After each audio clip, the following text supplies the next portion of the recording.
देखो माँ, बारात जा रही है। अरे तो इसमें कौन सी नई बात है, बारात तो यहाँ से आती जाती रहती है। काश माँ मेरी भी शादी हो पाती। अरे तू फिक्र मत कर बेटी, मैं तेरी शादी एक इंसान से करा दूंगी। लेकिन ये कैसे हो सकता है माँ, मैं तो एक चुड़ैल हूँ। अरे इसका भी इलाज है मेरे पास। कल ही हम नदी के किनारे वाले जादूगर के पास चलेंगे, वो अपनी शक्ति से हम दोनों को इंसान बना देगा। और ठीक ऐसा ही होता है। जादूगर उन दोनों माँ बेटी को चुड़ैल से इंसान के रूप में बदल देता है। ये तो कमाल हो गया माँ, अब तो मुझे कोई पहचान नहीं पाएगा। ये भभूति रखो, इसे हर रात खा लेना, वरना सुबह तुम अपने असली रूप में आ जाओगी। जी जी बिल्कुल खा लूंगी।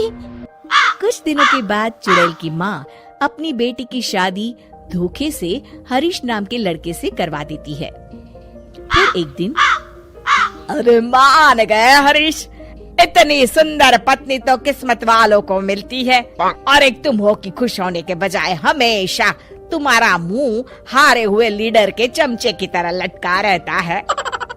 अरे सुन भाई, मेरी पत्नी सुंदर है तो क्या करूं, नाचूं? देख लाला, सुबह सुबह मेरा दिमाग खराब मत कर।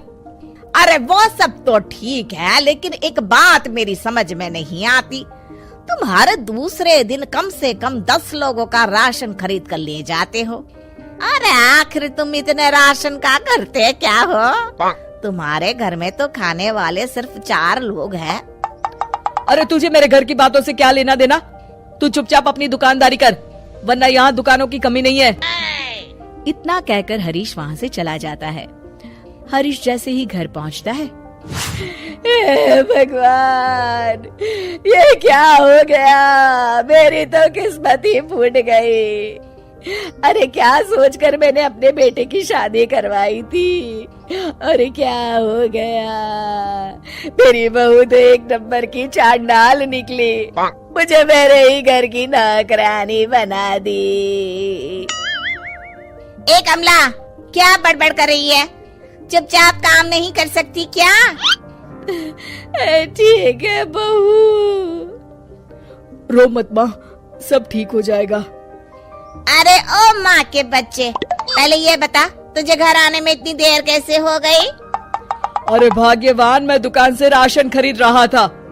आखिर तुम 10 लोगों का खाना अकेले खा जाती हो, इसलिए हर दूसरे दिन राशन खरीदने जाना पड़ता है। अरे चल ठीक है। ए कमला, फटाफट मेरे लिए खाना बना, बड़ी जोरों की भूख लगी है। मैं अपने कमरे में जा रही हूँ। ए हरीश, चल मेरे पैर दबा।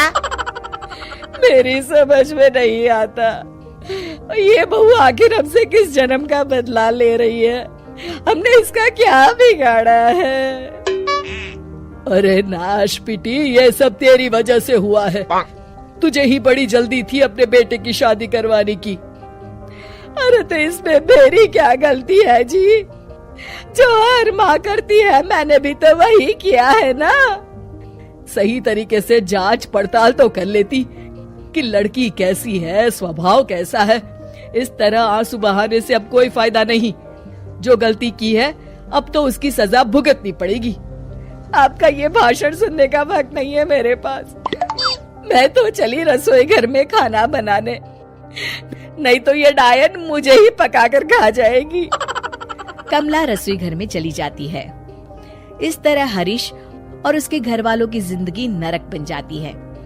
कुछ दिन बीत जाते हैं। फिर एक रात, आज तो खाना खा के मजा आ गया। कुछ भी कहो, मेरी बुढ़िया सास खाना एक नंबर का बनाती है। और ये कामचोर हरीश क्या कर रहा है? ए लड़के, ठीक तरह से पैर दबा। तो मुझे बहुत नींद आ रही है।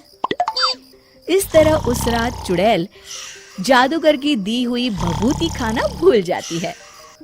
अगली सुबह अपनी बगल में लेटी चुड़ैल को देखकर हरीश की आंखें फटी की फटी रह जाती है। अरे मर गया रे, ये क्या, ये भाग्यवान तुम तो एक चुड़ैल हो। हाँ, तूने सही कहा हरीश, चुड़ैल हूँ मैं, चुड़ैल। अरे मर गया, अरे कोई बचाओ मुझे। इतना कहकर हरीश घर से बाहर की तरफ भागता है।